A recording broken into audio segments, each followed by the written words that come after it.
కూర్మావతారాన్ని ఎత్తేసి ఆ మందర పర్వతాన్ని ఆయన భుజాల పైన మోసాడు, ఆ తాబేలు డొప్ప పైన. అలా క్షీరసాగర మథనం ప్రారంభమైంది.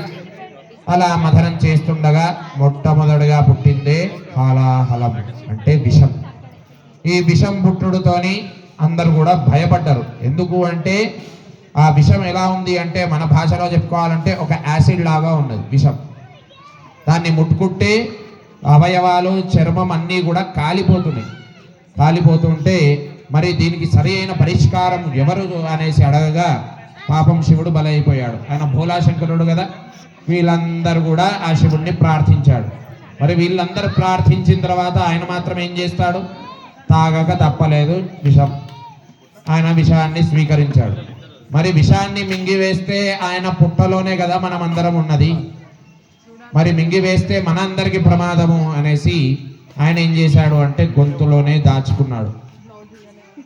అలా గొంతులో దాచుకొని అతను చాలా ఇబ్బంది పడ్డాడు. ఆ శివుడు కూడా మామూలుగా మనం యాసిడ్ని ఇట్లా ముట్టుకోవాలంటేనే చాలా ఇబ్బంది పడతాం. అట్లాంటిది ఆయన విషాన్ని ఆయన గొంతులో దాచుకున్నాడు శివుడు. అలా ఈ విషం వచ్చిన తర్వాత మళ్ళీ చిలకడం ప్రారంభం చేశాడు. మళ్ళీ చిలకడం ప్రారంభం చేస్తే అప్పుడు విష్ణుమూర్తి చెప్పాడు, మీరు ఏది వచ్చినా నేను చెప్పేంత వరకు మాత్రం తీసుకోవద్దు, నేను చెప్పిన తర్వాతనే తీసుకోవాలి అనేసి చెప్తే సరే అనేసి మళ్ళీ చిలకడం ప్రారంభం చేస్తే దాన్ని ఏం చేశారు? మొట్టమొదటిగా వచ్చింది ఏంటిది అనేసి అంటే కామధేనువు వచ్చింది. కామధేనువు అంటే ఏంటి? ఆవు. ఆవు బయటికి రాగానే ఇది తీసుకుందామా అనేసి అందరూ అనుకుంటారు. తీసుకుందామా అంటే అప్పుడు విష్ణుమూర్తి ఏమంటాడు? ఈ కామధేనువుని ఋషులకి మునులకి ఇచ్చేసేయండి అనేసి అంటాడు. ఋషులకు మునులకు ఇచ్చుడేంటి? కామధేనువు మన దగ్గర ఉంటే మనకు తిండికి లోటు ఉండదు కదా అనేసి అందరూ ఆలోచిస్తారు. మరి ఋషులకి వీళ్ళకి ఇస్తే వీళ్ళకి ఎందుకండి అనేసి అందరూ అడిగితే అప్పుడు విష్ణుమూర్తి ఇలా చెప్తాడు, ఆ కామధేనువుతోని ఋషులు, మునులు, బ్రాహ్మణులకు తప్ప మిగతా వారికి పని ఉండదండి ఎక్కువ. ఎందుకు అనేసి అంటే ఆవు పాలు తీస్తే ఆ శివుడికి రోజు అభిషేకం చేసేది ఆవు పాలతోనే చేస్తారు. పెరుగు కూడా దాంట్లోకి వెళ్ళే తీస్తారు. ఆ గోమయంతో ఇల్లు మొత్తం అలుకుతారు. అక్కడ రోజు హవనం జరుగుతూ ఉంటుంది కాబట్టి ఆ యజ్ఞవాటికకి సమిధలు కాకుండా ఈ ఆవు పిడికల్ని చేసి దాంతో హోమం చేస్తారు వాళ్ళు. మనము ఆవుని వాళ్ళకి ఇవ్వడం ద్వారా వాళ్ళు నిత్యం చెప్పే మంత్రాలేంది? సర్వే జనాః సుఖినో భవంతు అనేసి మంత్రం చెప్తూ ఉంటారు. కాబట్టి మీరు ఆ ఆవుని వాళ్ళకి దానం చేయండి అంటే అలా దానం చేశారు. మళ్ళీ చిలకడం ప్రారంభించారు. ఈసారి చిలకడం ప్రారంభించిన తర్వాత దాంట్లోకి వెళ్ళి గుర్రం బయటకు వచ్చింది. దాన్ని ఉచ్చైశ్రవము అనేసి అంటారు. అలా గుర్రం బయటికి రాగానే ఇంద్రుడికి ఆ గుర్రం పైన కన్ను పడుతుంది.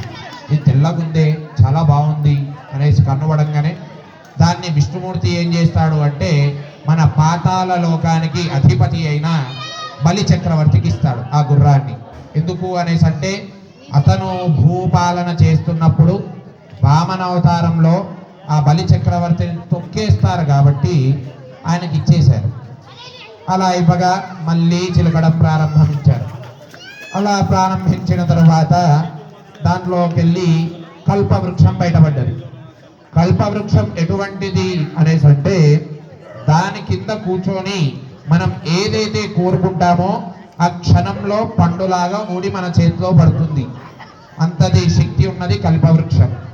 సరే, ఈ కల్పవృక్షాన్ని ఎవరికి ఇద్దాము అనేసి అందరూ ఆలోచిస్తూ ఉంటే విష్ణుమూర్తి ఏం చేస్తాడు అంటే ఆ కల్పవృక్షాన్ని తీసుకొని వెళ్ళేసి ఇంద్రుడికి ఇస్తాడు.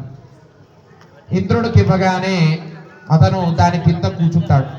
కూర్చొని తపస్సు చేస్తాడు.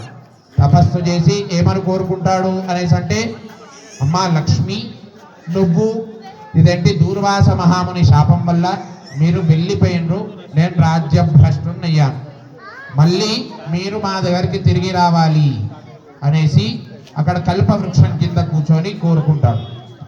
కోరుకోగానే మళ్ళీ చిలకడం ప్రారంభిస్తారు. మళ్ళీ చిలకడం ప్రారంభిస్తే దాంట్లోకి వెళ్ళి 8 మంది అప్సరసలు వస్తారు. మనకి వీళ్ళందరి పేర్లు తెలుసు కదా, రంభ, ఊర్వశి, మేనక, తిలోత్తమ, ఇట్లా అప్సరసలు తెలుసా అండి? వీళ్ళందరూ కూడా ఉండిపడ్డారు. బయటికి వస్తే వీళ్ళే నా లక్ష్మీలు అనేసి అనుకున్నారు. ఎందుకంటే వాళ్ళు కూడా 8 మంది ఉన్నారు.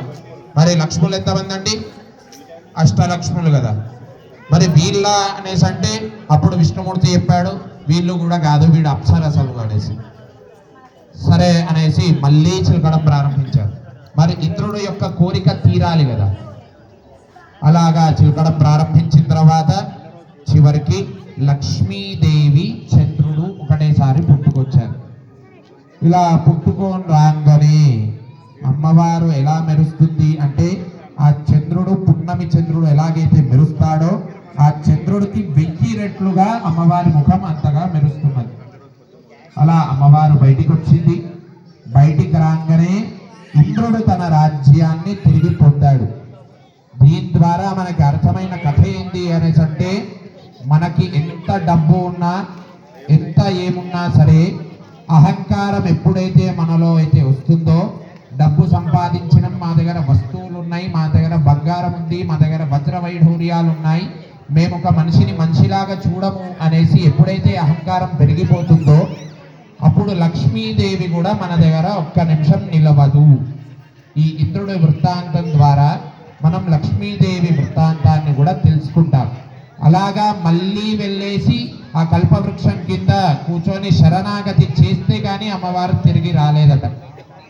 అలాగా మళ్ళీ ఆ ఇంద్రుడికి తిరిగి తన పదవినిచ్చి అమ్మవారు తన స్వస్థానమైన విష్ణు వక్షస్థల స్థితాయై నమః మళ్ళీ విష్ణు వక్షస్థలంలోకి వెళ్ళి చేరింది.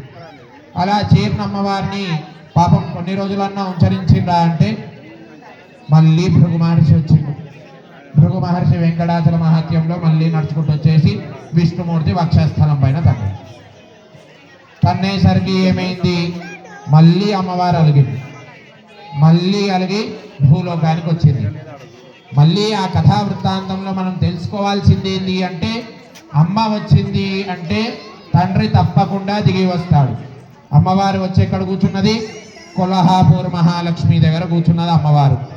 అక్కడ డైరెక్ట్ వచ్చి కూర్చున్న అమ్మవారు కొల్హాపూర్ మహాలక్ష్మి. ఆ అమ్మవారిని వెతుక్కుంటూ వెంకటేశ్వర స్వామి పైకెళ్ళి కిందికి దిగి వచ్చాడు.